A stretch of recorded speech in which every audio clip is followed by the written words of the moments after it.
I'm Maureen Gu, the writer of Silk, and you're listening to Team Nerd Herd.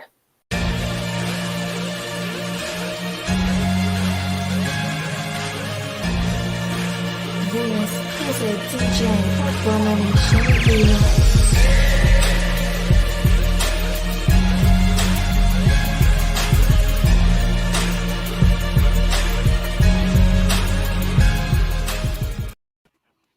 Welcome back to the Team Nerd Herd podcast, where our best advice is if you want to do it right, elect what you like.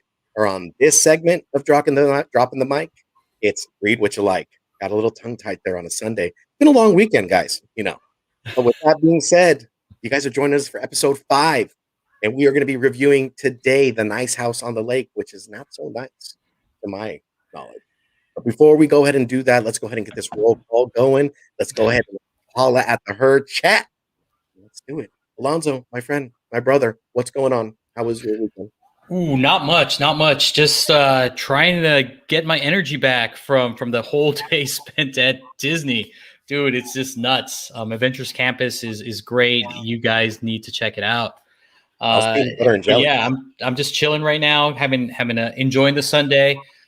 So that's about it, man. And I can't wait to go through this review with you, Steve. So what about you? How are things going? Me too, man. And it's your boy Steve, aka Hip Hop's in me _comics_collectibles. And I'm your 1/12 scale collector, comic book lover, and chaser of all things nostalgic, or in this case, horror fanatic. Let's go ahead and holler at the herd. I know my man and brother E was up here first, man. He was just creeping, crawling, yiggy yelling. We got my man, my horror hermano from Low Grades, my man J2 Ramirez. What's going on? What's cracking, my brother? Much love. We got Comics Kings is in the building. Y'all, let me just tell you, mark your time, 4 o'clock. Go on the Comics Kings channel, and he has an interview right ready for you. He's going to be live. It's going to be great. I can't wait. All right, let's go ahead and give shout outs to X11 Bravo Comics, my brother. What's cracking? Moderator shout out to my brother from another mother. Believe it, something Wong. You know something white's going to happen right now. My man, home of the NYC Warriors. Anthony, what's going on? Comics are great. My brother is great. That's it. What's going on? Copy 801. Y'all go ahead and check the rewind on his video he had 3 days ago, because we're talking today. But go ahead and show my brother love. Go ahead and look at his video. Comment, like, subscribe. Do everything for everybody. Community, y'all. Woo! All right. Man, let's see. We're going down the rabbit hole. Oh, man, the group chat just jumped on me. Sorry, guys. Group chat just danced on me right now. Let's see. I know we got Dan De La Torre. What's going on? Dan, the man, the myth, the legend. He's in the building. Yeah, boy. I can never do that justice. My man Gomez from East Meets West. Brother, he's also in horror. Mama Comic Lucy, Nearing Nirvana. If you guys did not check their video last night, go on and check it. They went and did a review on Jeff Lemire's Sweet Tooth. Don't forget, y'all, because I almost did. Perpetual Comics, what's going on? You in the building, brother. Much love and thanks. We're going to be having something going on with Perpetual with this Dropping the Mic segment, and we're going to be doing Moths. That's the announcement right there. Whoa. Take a step back. See, what was that? I mean, we'll go ahead and announce it. We got something on the calendar for Moths. What? The book that just came out this Wednesday, Perpetual. You and I will be dancing, and we'll be reviewing that. Oh, man, my man, Nerds Being Geeks. Go ahead and check his channel, y'all. Go ahead and sub up to his channel. Got some good content out there for you. Louis Logics, what's going on, my brother? Dropping that knowledge always. What's going on? Lord Chucks, BLCC, the Big Little Comic Collectors channel. Go ahead and check them. They dropped it yesterday. My brother, ¿Cómo está, papá? Jesus, man, what's going on? Sam the man. Best love from the community. This chat is jumping on me, guys. I know I seen Flash by Night up in there. I seen Jason claiming comics. My brother, what's going on? Thank you for joining us. Man, we got Flash by Night. I said I got Flash by Night, and in a flash, he moved, my brother, just quick like lightning fast. Rage and Cage and Comics, my brother JD. What's going on? HK Wifey Sheena. What's cracking, girl? What's cracking? And I think we are all set. If I missed you guys, my bad. The group chat just jumped on me like double Dutch style. So Oh well, let's just give a quick shout out to Copy. I mean, I don't think you said anything. oh no, Copy? no, no. I Are you showed my sure? brother. I You showed my sure? brother Copy love. I told him to go back and watch that rewind 3 days But ago, Alonzo. which rewind are you talking about? Man, he Like just all had a of them? recent no, his recent video he just dropped 3 days ago, y'all. Go on there, check it out. Copy Talks 801 all the damn time, guys. Oh, there you Show go. There this you go. community love. Show this community love. That's Sub up right. to everybody's channels. You know, we always promote, community up in the Team Nerd Herd podcast. With That's that right. being said, we are all cut up, guys. Let's go ahead and unpack this. You guys, this has been on my pull. I'm a horror guy. I love horror. I noticed the Conjuring, the Lover came out, so I popped on that. But James Tynion, oh my God, writer for this book, James Tynion. We got my man, Valve. No, let me see. I want to pronounce this right. I can't even. Alvaro. I can't even roll my R. Alvaro Martinez Bueno on art, and then you got Jordi Belair doing the colors. All right. So this is an excellent team that's working together. We know James Tynion has diversity, right? He's writing Batman. He's writing Something's Killing the Children, Department of Truth. A lot of these indie titles are just mind blowing. He has his own independent thing with Tiny Onion, with Razorblade, which is another horror genre that I love as well. But in this one right here, man, this is really amazing tale. It's really brilliant, well written out. Dialogue is great. I like the build up.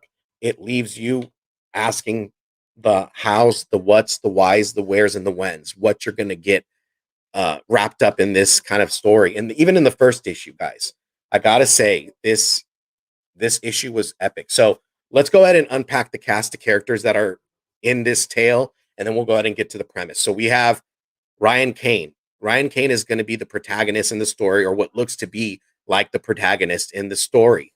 You got Nora Jacobs. Nora Jacobs is also in this part of this cast. They're all on this house. All right. You got David Day. Okay. And they all have code names. We won't go into that. I don't want to spoil that too much for the group. We got Molly Reynolds. We got Veronica Wright. We have Sam Nguyen, Arturo Perez. You got Sarah Radnitz. You got Naya Radia. And then you got Rick. And then you got, last but certainly not least, the antagonist of the story. His name is Walter. Okay, now that we have all that, we have all the characters there. I think that's going to be such a gritty story, and there's going to be a lot of moving parts around. The thing that I did not express, we will express as we go into the story. So here's the premise. All right, you got Ryan. There's a opening panel with her kind of wrapping her eye, and she's kind of going over the monologue to us. She's giving us the dialogue, how she kind of met Walter. Sam I Am Comics, what's going on, my brother? She meets Walter, and she goes back and says, this is how I met him. Bricks, the Iron Geek, Sprint, my brother. And so she's going back, and she's in this premise of a bar, and they're talking to one another. He's very quiet. Walter's a very mysterious guy, very quiet, very stoic. And she says, they kind of had dialogue together, and his question was, how do you think the world's going to end? And like, it kind of is, that's not the kind of question you want to open up to a woman caller. If you're interested, guys, note that. No, because I sure as heck didn't. So Unless they're into that kind of thing, right? I mean, you never know. hey, they might be on that dark side and horror type of thing. They might take it to the next level. So with that being said, they talk about like what they would think is the end of the world. The one thing I like that James Tynion highlighted, Anime Exoterra, what's going on, my brother, is kind of like the life that we're living now. They talk about superficial things, but they talk about our life and are wrapped up in work life, and it's not so like hyped up, right? It's everyday thing that we kind of go through, like kind of like a workhorse deal. And like they also talk about the system breaking down. We're currently living that right now, and the one thing that's kind of translated, and what Ryan asked Walter is, how do you think it's going to end? And he says, I haven't decided yet. with a very stoic look. I mean, the panels and the art is amazing. The coloring's amazing. I think Jordy really caught the coloring in a very dark, uh, ominous type of light for Walter, and it then skips, to how they get to the house on the lake. Okay, they get an email. Um, 2 years down the line, Walter's kind of wrapped up in his work. He doesn't talk to anybody in his circle that he was recently kind of commingling with, and they get this email. It's been 2 years. They're asking, "Hey, meet me at this house on the lake. I have a friend, and my mother's friend. He has a house on the lake. It's in Wisconsin, and it's beautiful. And I want you guys to be with me because I haven't spent time with you. We've lost time and touch with each other." Glenn 2K12. What's going on, my brother? Thank you for joining us, my brother. And so they get this email, and they all, kind of pal around. They meet up at the nice house at the lake. Um, and the email goes out to everybody. They meet. Two of the people that meet right away, and it's Ryan. The one thing I like about how they kind of introduce the cast of characters is it gives a little play on how they all met each other. They all know each other in some sort of walk of life of Walter's life. And Nora is greeting Ryan. And the one thing I like about this is it kind of like opens up real life experience, right, Alonzo? They have the COVID mask, over their face, and it's kind of opening that premise. Yep, it is. I mean, just by looking at it, you can tell like Ryan, she's wearing a mask, and I thought it had to do with something that kind of happened already, but as the story goes on, you kind of know like, oh, hey, we're in the middle of a pandemic, so she's wearing a mask, and Nora is checking her temperature before she's even allowed into the house. So yeah, this is kind of like what's happening right outside our door or right outside our window. It's fantastic. And I Yeah. like how the whole story started with, how do you think the world's going to end? Yeah. What a question to ask. I mean, that's a kind of like a bone chilling gut punch, like, and then the fact that Walter's very stoic, it doesn't make it easier. I mean, but Ryan likes, I mean, she likes the type of energy he's bringing, and she's kind of mingling with him. But as we get into the house, I mean, this house is amazing. They're marveling over this house, and then you start to kind of meet the rest of the characters. You get a little bit of their background and their dialogue, and they're just like what I just said. They're marveling over the house. They're just all in awe. They're in sheer and utter awe, looking over the lake, and in comes Walter, late as possible, and with greetings with dinner, And as they party the night away, they're at the pool and they're talking. Everything's going great. And Ryan, shout out to Hood Rat Comics. What's going on, my brother? Joining us all up in the building. So the beauty about this panel, and I think that what captures the essence, is they're all having a good time, and all of a sudden it pans into Ryan, and Ryan is on her phone. She's looking at her phone, and her mouth drops. And I think that the way it was drawn, the way it was written, everything is married together, so it kind of sets the tone. What you would really want is you would want to play some really horrifying music, some real still music to kind of put you in that setting. And I think he already does it. He writes it so that you're already in that setting. So as Ryan's mouth's dropping, she's looking through Twitter, and just the worst catastrophe has happened. There is what's called like a fire in the sky, and people are getting injured and dying, and they're you go as far as to see one tweet that kind of what you would see in real life. They were saying, they're like, oh, this is all BS, and this is all going to probably be some like Superman movie trailer, and it kind of, I mean, it's funny to see because you would see all that in your Twitter feed. I mean, if something catastrophic happened, do you know for a fact people be on their phone like, is this really happening? Instead of getting to your car and probably driving to Las Vegas or further, wherever the heck that's not happening, right? So as you're seeing this, um, they're all thinking something's amiss, and they're like, this can't be real. It can't be happening everywhere. They go on and they put the TV on, and there's a announcement, and they kind of find out that it's really happening. Everything from the fire in the sky to people, eyes, they're exploding, and I think they really captured the essence in this, for this Black Label. This is probably a horror story that we've been waiting for DC. I think The Conjuring as well, but I think Nice House on the Lake is the best out of this read. It's my pick. Okay, why Vegas? You want me to answer that? Why Vegas? Why does everyone come to Vegas? You're in the desert. It's nothingness. I mean, and then you want to have a good time, man. I mean, they got those slots, like Beavis and Butthead, Do America, right? Shout out. But so my bad on veering off.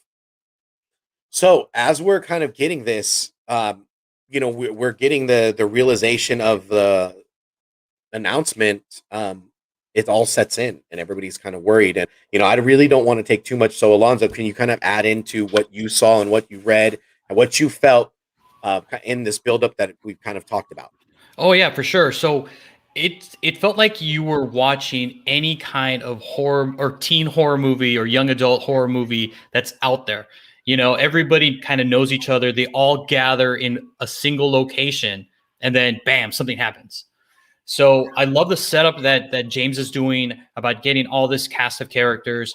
There's notes that are in the book kind of helping you tie each character to each other, so you know exactly how they've met or how they're at least aware of each other. So it's kind of great that you have all of these people in this house that are familiar with each other. So everybody has like a specific role that they play.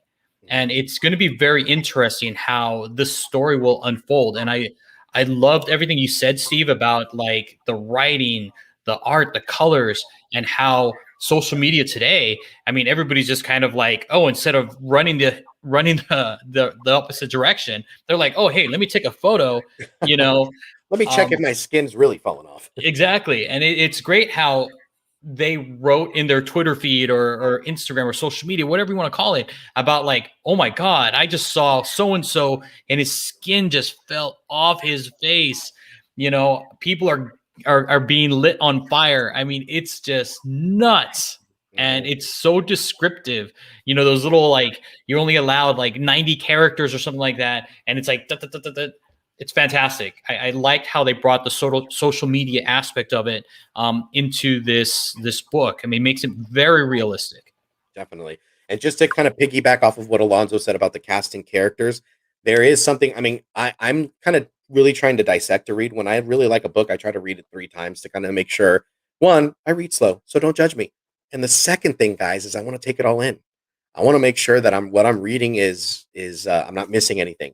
There are 2 people in the story that kind of raise an eyebrow to me, and they're part of like the government. They work for the government. It may not be like their listing or title might not be something like mysterious or 007-esque or like, oh, he did it, but it kind of lures you in and says, and it made me think, like, is there a part to be played in this story with those people? And I mean, who knows? Ryan might not be the protagonist. I mean, I want to think this is really mysterious. There's a lot of questions that I have. Like I said earlier, that I want to know the hows, the what's, the whys, the wheres, and the what's. What's going on, and I think that's what's wrapping me in the story and getting me wanting to get issue 2.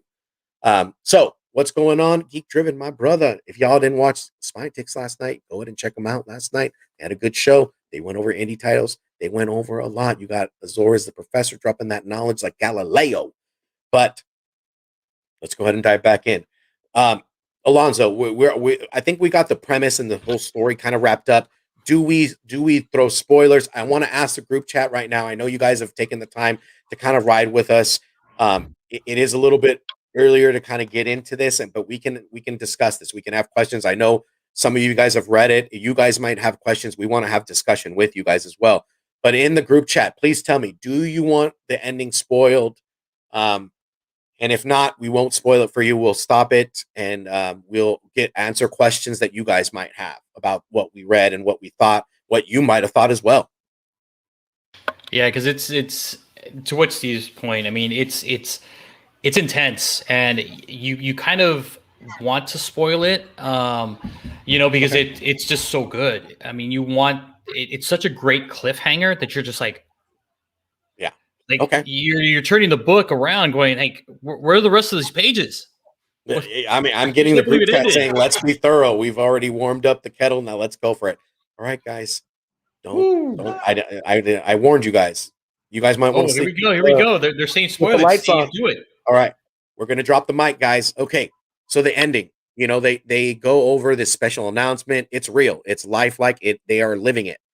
And Walter, like Ryan and Walter have had this dialogue. They've dated, and they've been together. And she looks at him and she gets this, like, you can see in the panels and in the drawings and in the color, it really just made me like there. Like you got this sinking feeling, and she's like, "Oh my god, you decided." And he, like, all you see is his glasses, the panels. It invokes the mood, guys. I thought I was just watching a, not so much a horror flick, but a thriller. And I guess we're gonna get down to the nitty gritty as we get into issue 2, 3, 4, and as we keep going down the line, it could kind of translate into a horror. But you see him, and he's like, "Hey guys, I got to tell you," just as heartless and as stoic, keyword stoic, saying like, "Hey, like, we can't go anywhere. This is like private land. This is where you're safe. This is where I've chosen for all of you guys to be here so that we can be together. And you got food, you got drink, you got everything to be in peace."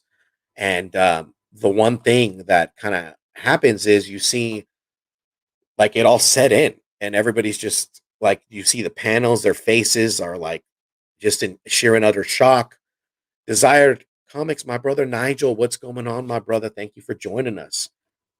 And you see everything kind of set in, but the one thing that happens is you see Nora, um, in the beginning, who's greeting and monitoring everybody, grab a steak from the fireplace, the rod, and she swings it in sheer and utter anger at Walter, and Walter's head just splits.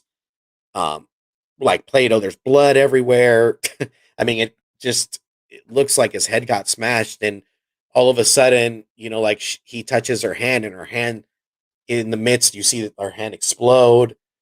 His head kind of like does this like whirl effect and kind of goes back, and he's saying, like, "We're gonna be here, guys, for a while.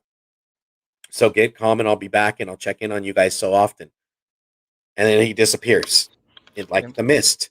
Um, the one thing that I will say that I like when we talk about dissecting and rereading, there were in the on the title it says there's 14. 14 didn't make it, so 2 didn't make it. So, or no, 3 didn't make it. So they're out there, they're dead. But there's one guest that's a mystery guest that he didn't even allude to, and there is somebody known as the painter, and I think his name is Ray or Reg. Um, and I want to know who that is. Maybe that's not the surprise guest or the mystery guest. Maybe the mystery guest is death. Maybe we're going to a different So veer. yeah, so let's pause there for a second, and just to kind of let you guys in the live chat know. And I know you said spoil it away. You find out that actually Walter is an alien. Like, he is an alien, and you're just like, what the f? And he purposely saved 12, 13 people, and put them in this house. So they cannot leave this house. Otherwise, they're going to experience what everybody else in the world is experiencing: melting flesh, being on fire, just death. So they're at this nice, beautiful lake house, but they can never leave. Yes. Okay. They That's can okay. So never, ever Alonzo, leave. thank you for I see. I thought it was might have been like monstrous, but when you said aliens, I had thought that. That's why I said we're veering to the left. What if it's aliens? Like, it just, the way, like, Nora took a swing at his head and his head split. It looked so unorthodox, so uh oh god, so unsettling. And then for his head to kind of veer back, disappearing, it I, was I just think amazing. I think Lord Chucks just nailed it. It was trippy. Trippy. Yeah. It's like his face was mist, and he just like whacked right through it. It just went Yeah. like nothing. And it was crazy, and the art really helped, like, exacerbate it. I mean, it was just like, what the heck? And Steve, it was actually one of the covers that you picked for your picks of the week, where like where the head kind of does this weird thing. Yep, and I'll show right? it to you guys right now. It's by the great Martin Simmons. So it really this is it right here. That's it. It really sets the mood, guys. And then also I got the 1 in 25. I mean, I have a feeling that this is gonna. I mean, when I looked at A Nice House on the Lake, I thought it was gonna be a horror flick, and I looked at there is actually a horror flick that's a House on the Lake. So I thought that was gonna be it. I'm like, oh my god, another horror movie, maybe possibly optioned. Um, no, for sure. We could do that, Jay. Most definitely. Let's do it. Let's YouTube that. Let's get real scared. So this title, guys. Yes, Brent, I'm telling you, do not drop this title.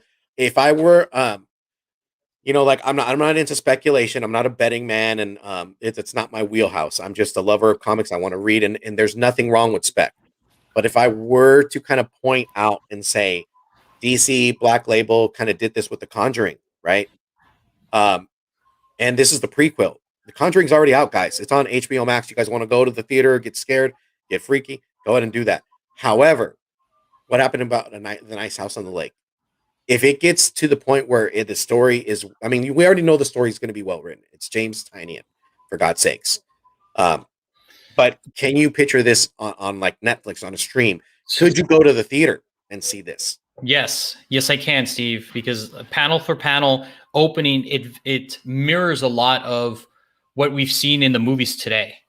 You know, it's definitely a different take, about the apocalypse that's happening. But I mean, you get like these shots, you get these full bleed panels that goes from page to page, just getting this story moving. I feel like these are like storyboards almost for something that might be bigger later.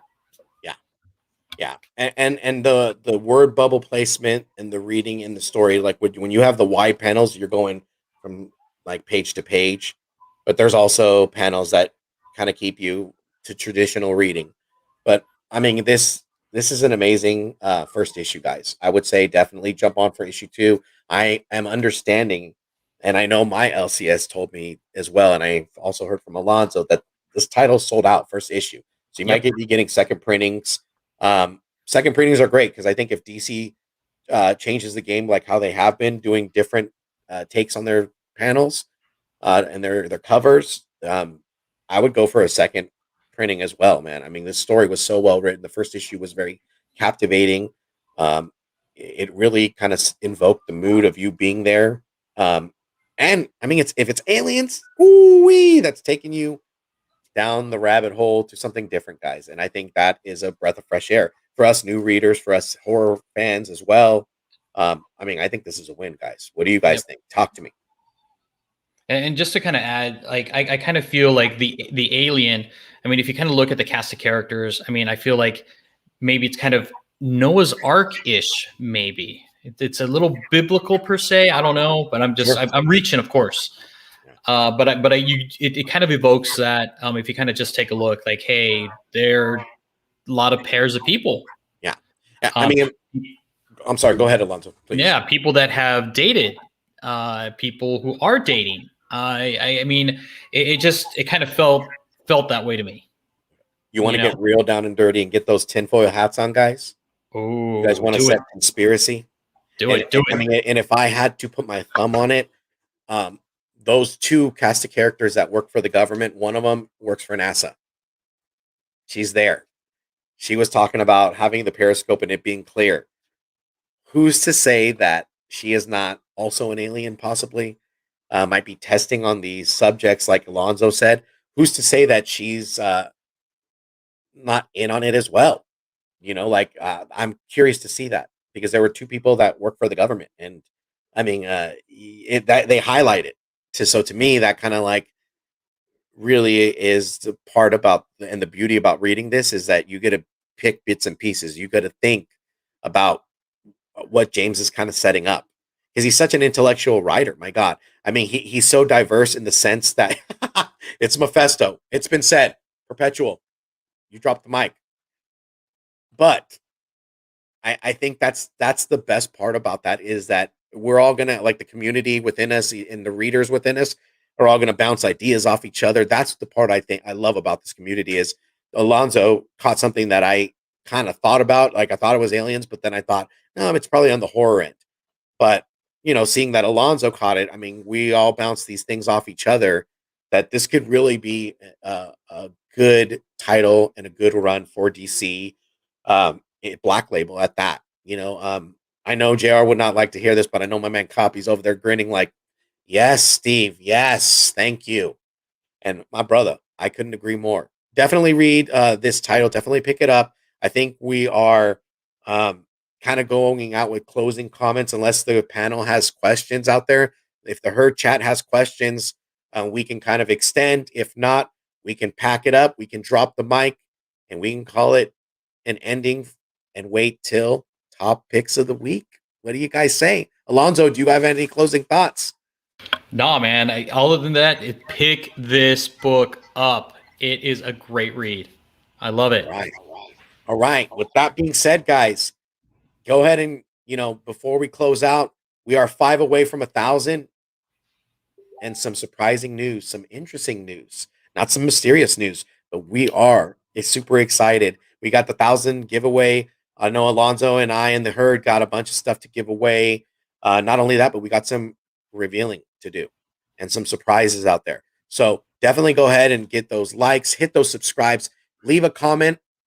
Tell us what you guys liked. Tell us what you didn't like. Tell us what you thought about A Nice House on the Lake with James Tynion. Definitely. And then on top of that, we got some shows. Don't forget tonight's top picks. Don't forget Tuesday. Alonzo, hit him with it, brother. Oh man, we got movies and shows, and we're gonna be talking about Warrior, and we're gonna have the lovely Mama Comic Lucy on the show. And then after that, we have that new segment that you guys are raving about, the bottom half. The best half. But also, I just want to kind of drop some news as well. I know Chamorro Cinema, I don't believe is in the chat, but I'll probably be on his show as well on Wednesday, and we're gonna be talking toys, y'all, because your boy is a one troll scale collector. He was a toy collector before he became a comic lover, y'all. So I got some surprises. So definitely be on the lookout for that. One more closing comment. Sub up to my man Perpetual. Sub up to everybody that has been in this room. This community can't be any greater than what we are. We got to grow together, guys. We got to motivate each other. Motivate. Not only that, but be on the lookout, because not this Sunday, this coming up Sunday, your boy's got some news. I just got an advance copy of Black Cotton 3 by Brian Hawkins. What? So we'll be doing a drop in the mic on that this Sunday. But the following Sunday, y'all, we're going to have our first guest from the community. Perpetual Comics will be joining me. We're going to be going over Moths. This was another great read, guys. I just got done with it, and oh my God, I got some questions to ask. The beautiful, epic. I love what AWA Upshot has been doing. They're actually the first title I jumped on when I first started. And just so you know, guys, Perpetual's in the UK. So in order to accommodate his schedules, we are going to be doing an earlier show for you guys. So make sure that when you hit that subscribe button, you hit those notification bells so you know exactly when it's going to drop. Rudy. Definitely. And then with that being said, we're also going to be reaching out to other people from the community. I would love recommendations on titles. If you guys want to drop the mic, hit up Alonzo and I. Let's go ahead and get some dialogue on these reviews, some other parting thoughts. I mean, I am totally down for that. I want to grow together. I want to make sure that this is not only a show for the Team Nerd Herd show, but a team for the community as well. And let's grow together, y'all. With that being said, we'll see you guys at Top Picks of the Week in about 7 p.m. PST, 10 p.m. EST. And Alonzo, you want to close this out, brother? Sure. If you want to do it right, you're going to have to read what you like. Later, y'all.